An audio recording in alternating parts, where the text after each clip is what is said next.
Маркетингийн удирдлага мультимедиа сурах хүчийн 13 дугаар бүлэг үн бүрдүүлэл. Энэхүү хичээлийн хүрээнд бид дараах үндсэн дээдсүүдийг авч хэлцэх болно. 1-р үн гэж юу вэ? 2-р үнийн зорилт болон үн тогтоох аргууд. 3-р шинэ бүтээгдэхүүний үнийг хэрхэн тогтоодог вэ? 4-р үнийн бусад шийдвэрүүд буюу хөнгөлөлт зохицуултын талаарх шийдвэрүүдийг яаж гаргадаг вэ? 5-р үнийн өөрчлөлтийн нөлөөний талаар авч үзэх юм аа. Ингээд эхний сэдвүүрээ оръё.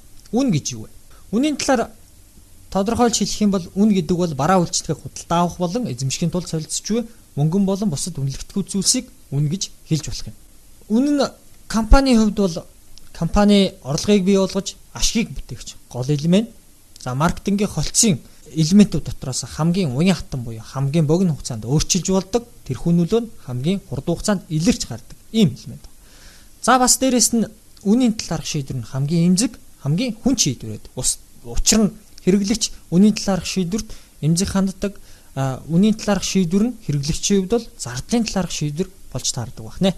Харин хэрэглэгчийн хувьд бол үн гэдэг бол тухайн барааны үн цэнийг хэмжсэн хэмжүүр. Өөрөөр хэлбэл тухайн бараа үн цэнтэй байгаа тохиолдолд өндөр үн төлдөг, үн цэнгүй байгаа тохиолдолд бага үн төлдөг. Хоёрдугаар бараа үйлчлэгийг эзэмшиж худалдаж авах мөнгөн зардал нь болж таардаг байна. Үн нь орлогыг бий болгож ашгийг бүтээгч гол элемент. Өөрөөр хэлбэл компанийн хувьд компани ашиг гэдэг зүйл нь орлогоос зардлыг гарсан. Орлого гэж юу юм бэ гэхээр борлогдсон барааны тоо хэмжээг үнээр үржүүлсэн хэмжээ байна. Гэхдээ үнийн талаарх шийдвэрийн талаар маш олон янзын ойлголтууд байдаг. Жишээ нь Айн Рэндийн хэлсэнчлэн чөлөө төрсөлдөөнд зах зээлийг шүүмжлэгч нарын хувьд бол үнэ өндрөөр тогтоовол монопол тогтоох гэж орлоо гин, үнэ багаар тогтоовол шудраг өрсөлдөөнийг боомлоо гин, үнэ өрсөлдөгчтэй ижил тогтоовол хуйллаа гэж үздэг. Тийм учраас бид нар үнийн оновчтой зөв шийдвэр гаргах нь өөрөө хүнд байдаг байна. Үнийн талаарх буруу хандлагууд бий. Нэгдүгээр үнийг өртөг гэж ойлгох хандлага байдаг. Үн бол өртөг биш. Өөрөөр хэлбэл үн гэдэг бол өртөг нэмхэн түүн дээр ахуй цашиг нэмсэн. Харьцаа бол үн болж таардаг байна. Хоёрдугаар үнийн талаарх шийдвэрийг дандаа хямд байлгах ёстой гэж ойлгож болохгүй. Өөрөөр хэлбэл хэрэглэгч тухайн бараанд өндөр үнцэн өгж байх юм бол тэр бараа маань өндөр үнэтэй байх боломжтой байх нэ. За жишээ нь та бүхэн татар хамтлагийн нэгэн тоглолтыг санаж байгаа бах. Тэр тоглолтын дээр маш хямдхан буюу фэнүүдэд бэлэг бариад 3,000 төгрөгөөр тоглосон боловч тэр билет нь дараа нь шаглагдаад 9,000 төгрөгийн үн хүрж исэн. Тэгэхээр үнийн тохиромжтой төвшин сонгохгүй байгаа тохиолдолд нөгөө хит эрэлтийг хязгаарлаж чадхаа болчдөг. За тэгээд дээрэс нь дундын зуучлагч нарын ашиг өндөрсгөөд өгдөг ийм буруу үр нөлөө гарч ирдэг байна. За хоёрдугаар сэдвүүрээ оръё. Үнийн зорилт болон үн тогтоох аргууд. Тэгэхээр үнийн төрөл бүрийн зорилтуудыг дэвшүүлж болно. Аливаа үнийг тогтоохдоо бид нар эхлээд зорилтоо дэвшүүлэх ёстой. За хамгийн энгийн нийтлэг зорилт бол ашгаа нэмэгдүүлэх зорилт байж болно. За хоёрдугаарт нь ашгаа бус харин борлуулалтын орлогоо нэмэгдүүлэх зорилт байж болно. Зах зээл эзлэх хувиа нэмэгдүүлэх зорилт байж болно. За амьдрах чадвараа хадгалах буюу өрсөлдөөний нөхцөл байдлаас хамаараа цаашдаа урт удаан хугацаанд оршин тогтнох үүднээс үнэ тогтоож болно. За аль эсвэл чанараараа манлайлах буюу өндөр үн тогтоож болно. За аль эсвэл нийгмийн хариуцлага биелүүлэх буюу өртгөө нөхөх байдлаар үнэ тогтоож болно. Тэгэхээр үнийн ямар зорилт дэвшүүлснээс хамаараад үнийн төвшин чинь үн тогтоох аргууд чинь гарч ирдэг байна. За үнийн зорилтоо тодорхойлчихсан тохиолдолд дараагийн хийх алхам бол эрэлтээ тооцох явдал байдаг. Эрэлтийг тооцсноороо нэгдүгээр зах зээлийн тэнцвэрийг олох тэнцвэрт үн тогтоох боломжтой болно. Хоёрдугаар эрэлтийн мэдрэмж. Өөрөөр хэлбэл үнээс хамаарах эрэлтийн мэдрэмжийг гаргаж ирэх боломжтой болж ирдэг байна. За та бүхэн нийлүүлэлт болон эрэлтийн мөрийг харж байна. Зах зээл дээр тэнцвэрт үн тогтсон байх шаардлагатай байна.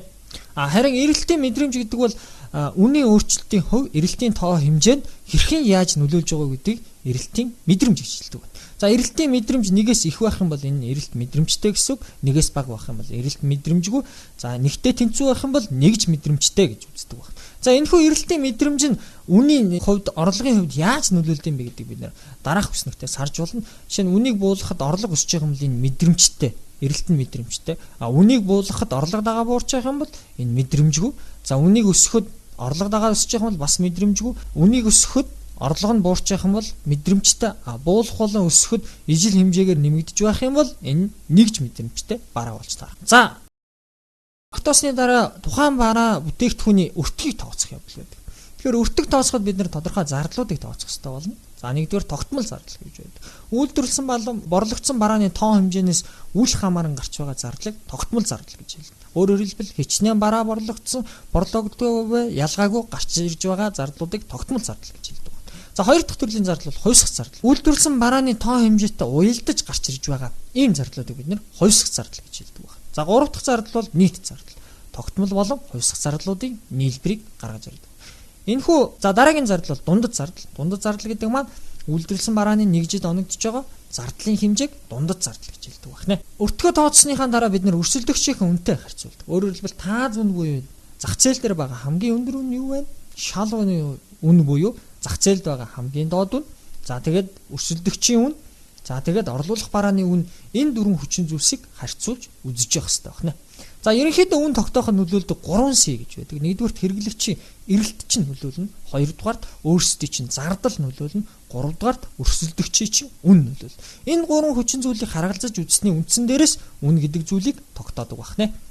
За үн тогтоох аргын хувьд ярих юм бол үндсэндээ нэг 3 янзын арга байдаг. Нэгдүгээрт өртөг цөөрөлсөн үн байдаг. Хоёрдугаарт үндсэн цөөрөлсөн үн тогтоож болно. Гуравдугаарт өрсөлдөөн цөөрөлсөн үн тогтоож байна. За өртөг цөөрөлсөн үний хувьд бол маркап үн гэж байгаа. Та бүхэн дараах бодолтоос хараад ерөнхийдөө ойлгож байгаах. Нэгжийн хувьсах зардал нь $20, за тогтмол зардал нь $500, таамаглаж буй борлуулалтын хэмжээ 100 ширхэг, борлуулалтын өгөөжийн хувь нь нэгжээс 20% олно гэж бодох юм бол нэгжийн өртгөө тооцоод $25, тухайн нэгжийн өртгөөс 20%-аараа бодоод үзэхээр $3125-аар үнэ тогтоосон тохиолдолд борлуулалтын өгөөж 20% та байх боломжтой байна. За дараа нь өртөг цөөрөлсөн үн зорилтод ашигаар тодорхойлж болно. Ерөнхийдөө өртөг цөөрөлсөн үн маань маркап болон зорилтод ашигт гэсэн хоёр янз хуваагдж байгаа гэдэг та бүхэн харж байгаах.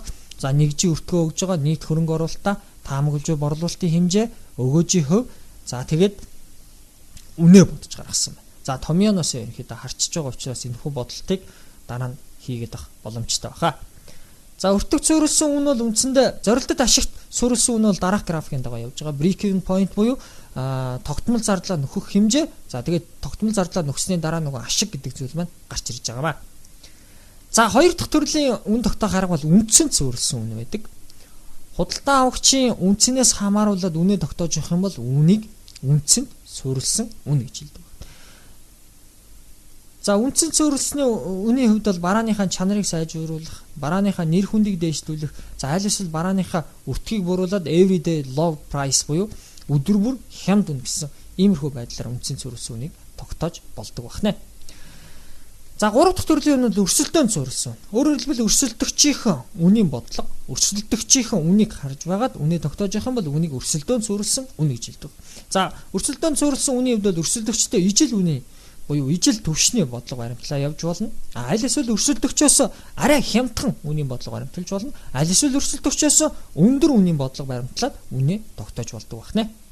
За эцэстээ ердөөсөө үн тогтооход олон зүйлсийг харгалзаж үзэх ёстой. Нэгдүгээр барааныхаа амьдралын мөчлөгийг харгалзаж үз, барааныхаа чанар өртгийг харгалзаж үз, барааныхаа нэр төрлийг харгалзаж үз, өрсөлдөөнийг харгалзаж үз, зуучлагч нарын зуучсны хөс хувийг бодож үз.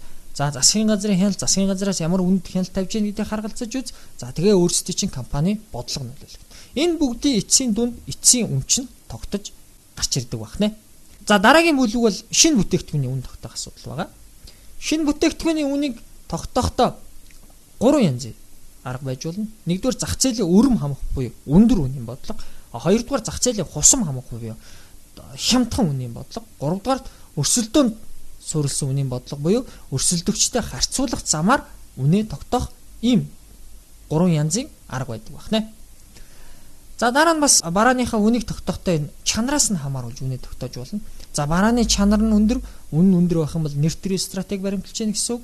За тэгээд чанар нь өндөр, үнэн дундаж байх юм бол өндөр үнэлгээ, за чанар нь өндөр, үнэн доогуур байх юм бол гоо цай үнэлгээ гих мэтчлэн 9 янзын стратегийн хувилбар байна. Эндээс та бүхэн 1, 5, 9-ыг харах юм бол өөрөөр хэлбэл чанар, үн хоёр нь хоорондоо уялдсан байгааг харж болно. Харин 4, 7, 8-ийн хувьд чанараас нь өндөр үн тогтоочихсон байгаа тохиол 4, 7, 8, харин чанараас нь доогуур үн тогтоож их юм бол 2, 3, 6 гэсэн энэ англи руу орж байгаа. Тэгэхээр өрсөлдөөн бага байгаа тохиолдолд бол 4, 7, 8 буюу чанараас нь өндөр үн тогтоодог. Өрсөлдөөн тогтворжоод ирэхийн цагт бол 1, 5, 9 буюу яг чанар үнийн хосол нь хоорондоо зогцож ирдэг. Харин өрсөлдөөн маш их ширүүсэд ирж байгаа тохиолдолд 2 3 6 буюу нөгөө өрсөлдөөнд хариу хөл үзүүлэх үний стратегиудыг баримталж эхэлдэг байна. За дараа нь үний шийдвэр гаргалтанд нөлөөлдөг бас нэг хүчин зүйл бол бүтээгдэхүүнийх нэр төрөл байдаг. Бүтээгдэхүүнийх нэр төрөл дотроо ялгаатай үн тогтоож болно. Аль эсвэл бүтээгдэхүүнийх нэр төрлөд хоорондоо бүгдээрээ ижилхэн үнэтэй байж болно. За жишээ аваад хэлэх юм бол санхүү эдийн засгийн дэд сургуулийн жишээ нэгтлэн бодох бүртгэлийн хөтөлбөрийн үнийг арай өөрөөр тогтоогоод бизнесийн удирдлага нь өөрөөр тогтоогоод ирэх юм бол энэ маань ялгаатай байдлаар тогтоож яах гэсэн үг. Аль эсвэл ердөөсөө бакалаврын хөтөлбөр дотроо ижилхэн үн тогтоогоод ирэх юм бол энэ маань ялгаагүй тогтоож байна гэсэн үг болох нь. За мөн хамтд нь хэрэглэгдэх бүтээгдэхүүнийг үнэлэх асуудал байна. За үндсэн бараагаа үнэлээд хамтдаа хэрэглэх бүтээгдэхүүнээ бас тусад нь үнэлж болно. За аль эсвэл нэмэлт шаардлагатай бүтээгдэхүүнээ үнэлж болох ийм аргууд байдаг байна. Сүүлийн үеийн хандлагаар бол энэ интернет бол барааны үнд маш их нөлөөлж байгаа. Яагаад гэвэл интернетийн шинэ орон зай бий болсноор хэрэглэгчдэд барааны болон зуучлагчийн сонголтыг маш ихээр нэмэгдүүлж байгаа. За та бүхний сайн мэддэг жишээ нь eBay хэмээх сайтн дээр бол маш олон янзын нэр төрлийн бараанууд байгаа. За дээрээс нь маш олон янзын зуучлагч нараас бид нэр сонгох боломж нөхцөл бүрдэж байгаа байна. Ингээ хоёрдугаарт интернетийн сүлжээг ашигласнараа өөр бусад улс орнд өөр бусад нийлүүлэгч ямар үн санал болгож байгаа харьцуулах боломжийг хэрэглэгчд олгож байгаа. За бас дээрээс нь орон зайнаас үл хамааран худалдаа авалт хийх боломж нөхцөлийг бүрдүүлж байгаа байна. Ийм учраас бид нэр интернет гэдэг зүйл бол үндсэндээ барааны үнийг хямдруулах, багасгахад их нөлөө үзүүлж байгаа гэдгийг ойлгох шаардлагатай юм а. Дараагийнхаа шийдвэр рүү оръё. Эцсийн үнийхээ шийдвэрийг гаргачихсан тохиолдолд үнийн бусад шийдвэрүүдийг гаргах шаардлагатай болно. Ер нь бол үнийг зүгээр тогтооход орхих биш, түүнийг маркетингийн идэвхтэй холц болгох, хүмүүсийг сэтэлжүүлэх, идэвхжүүлэх, үнийн янз бүрийн зохицуулт хийж хөгжүүлж явах шаардлагатай гэж үздэг. Тэгэхээр үнийн бусад шийдвэрт юу ороод байна гэхээр нэгдүгürt үнийн хөнгөлтийн талаарх шийдвэрүүдийг гаргаж өгөх ёстой, хоёрдугаарт идэвхжүүлэх үнийн бодлого, гуравдугаарт ялгуурт үнийн бодлого, за дөрөвдүгээрт үнийн газар зүйн шинжтэй зохицуултыг хийх шаардлагатай байдаг. За үнийн хөнгөлөлт үзүүлэх. Үнийн хөнгөлөлт бол өөрөө үнийг хөдөлгөөнтэй байлгах, уян хатан байлгах, сэтэлжүүлэх боломж нөхцөлийг хангаж өгч байгаа учраас үнийн хөнгөлөлтийг маш их ашигладаг. Эцсийн үнэн дээрээ тоо хэмжээний хөнгөлөлт үзүүлж байна. Өөрөөр хэлбэл худалдаа авсан тоо хэмжээнээс нь хамааруулаад их худалдаж авах юм бол хөнгөлөлт үзүүлээд бага худалдаж авах юм бол хөнгөлөлтийн хувь нь арай багасаад ч юм уу иймэрхүү байдлаар хөнгөлөлт үзүүлж болно. За бас бэлэн мөнгөний хөнгөлөлт хийж болно. Өөрөөр хэлбэл төлбөрөө бэлэн мөнгөөр хийж байгаа тохиолдолд хөнгөлөлтийн хувь маань үзүүлдэг ийм хэлбэр байж болно. За улирлын хөнгөлөлт байж болно. Өөрөөр хэлбэл бараа маань тодорхой улирлын нөлөөлөлтөй байгаа тохиолдолд пик тайм буюу одоо хэд эрэлттэй улирлдэж бусад улирлд авсан бараануудаа улирлын хөнгөлөлт үзүүлж болно. За худалдааны хөнгөлөлт үзүүлж болно. Төлбөрөө хугацаанд хийсэн хөнгөлөлтийг худалдааны хөнгөлөлт гэж хэлдэг. За иж бүрдлийн хөнгөлөлт гэж болно. Өөрөөр хэлбэл барааг иж бүрнээр нь олон одоо хоорондоо уялдаа холбоотой тийм бараануудыг бүгдийг авч байгаа тохиолдолд иж бүрдлийн хөнгөлөлтийг үзүүлж таардаг. За хоёр дахь төрлийн үнийн талаар шийдвэрүүл идэвхжүүлэх үн байгаа. За идэвхжүүлэх үн дээр гинтийн хямдрал зарамж болно. За аль эсвэл тодорхой үйл явдлыг зориулаад одоо баярын өдөр, шинэ жил, цагаан сарыг тохиолдуулаад хямдрал зарлж болно. Аль эсвэл санхүүгийн таатай нөхцөлд авч болно. Өөрөөр хэлбэл лизинг, урт хугацааны төлбөрөө төлөх боломж нөхцөлийг хангаад өгж байгаа тохиолдолд энэ маань санхүүгийн таатай нөхцөл байна.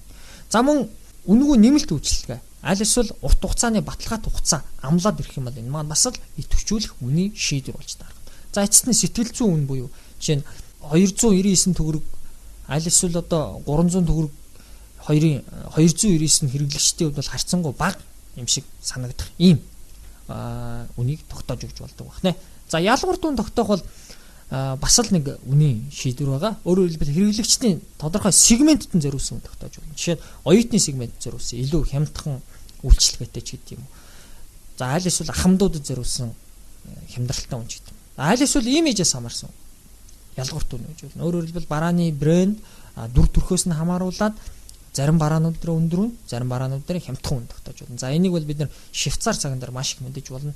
Омега гэдэг цаг, Longines гэдэг цаг хоёрын хооронд бол чанарын төдийл ялгаа байхгүй харин имижийн ялгаа байгаа учраас ялгууртай үн тогтоож байгаа. За цаг хугацаанаас хамаарсан өнгөл ялгууртай үн тогтоож болно. За бидний сайн мэдэх миний дэлгүүр сүлжээ бол оргил бус цагаар худалдаа авсан бараануудад ялгуурт үн тогтоож байдаг. Оргил цагаар болоод ирэхээр жирийн үнэ мөрдөө явж байгаа жишээтэй.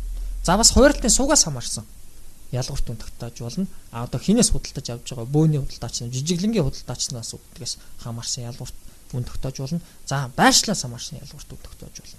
За иймэрхүү нэг үндсэн 5 янзаар ялгарт үнийг тогтоож болдог байна. За мөн дараагийн нэг шийдвэр бол үнийн газар зүйн зохицуулт гэж болно. Өөрөөр хэлбэл үнийн хаанд хэрэглэгч худалдаж авж байгаа вэ гэдгээс хамааруулаад хүргэлтийн нэгдмэл үн. Хаанаас худалдаж авсан нэгдмэл үнэтэй байх юм бол үнийг хүргэлтийн нэгдмэл үн. Аль эсвэл бүс нутгийн үн. Зах зээлээ тодорхой бүс нутагт хэсэгчлээд тухайн бүс нутагт нэг үнийн бодлого үн хэрэгжиж явахыг бүс нутгийн үн. За ПОБ үн гэж байдаг. Өөрөөр хэлбэл хүргэлтийн цэгээс нь хамааруулаад үнэнд нь нөгөө тээвэрлтийн зардлыг өртгийг шингээгээд өгөх юм бол энэ маань ПОБ үн болж таарах нэ. За 5 дахь сэдэв маань бол үнийн өөрчлөлтийн нөлөө. Үн өөрчлөгдөхөөр хэрхэн яаж одоо бусад сонирхлын бүлгүүд маань яаж нөлөөлдөг юм. За үн өөрчлөгдөхөөр мэдээж хэрэглэгчийн нөлөө байна. Өрсөлдөгчийн нөлөө, зуучлагчийн нөлөө, нийлүүлэгчийн нөлөө, засгийн газрын нөлөө гэсэн үндсэн 5 янзын нөлөөллүүд үн өөрчлөхөд гарч ирдэг байна.